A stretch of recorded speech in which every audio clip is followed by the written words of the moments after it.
আকাশ উঁচু ভবন থেকে লাফ দেওয়া, অথবা হেলমেট ছাড়া পাহাড়ি রাস্তায় মোটর বাইকে করে শত্রুকে তাড়া করা। এসব ঝুঁকিপূর্ণ দৃশ্যের প্রতি আগ্রহ বেশি ব্রিটিশ অভিনেত্রী ফ্লোরেন্স পিউয়ের, কারণ তিনি ক্যারিয়ার জুড়ে বৈচিত্র্য ধরে রাখতে চান। তাই স্টান্টের সহযোগিতা নিতে খুব একটা রাজি নন। সাহসিকতার সেই নমুনা পিউ দেখিয়েছেন থান্ডারবোল্টস সিনেমায়।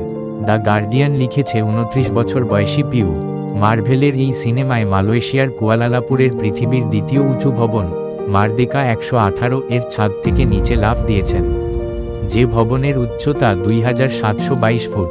এই লাফের পর ব্রিটিশ এই অভিনেত্রীর হাড়গোড় ভাঙেনি, কেবল স্বাভাবিক হতে কয়েক ঘন্টা সময় লেগেছিল বলে জানিয়েছেন পিউ।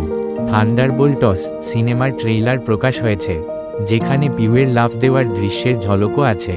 ভ্যারাইটিকে দেওয়া সাক্ষাৎকারে পিউ বলেছেন, লাফ দেওয়ার পর তিনি 3 ঘন্টা ঘুমিয়েছিলেন, কারণ তার মাথাটা ভার ভার লাগছিল।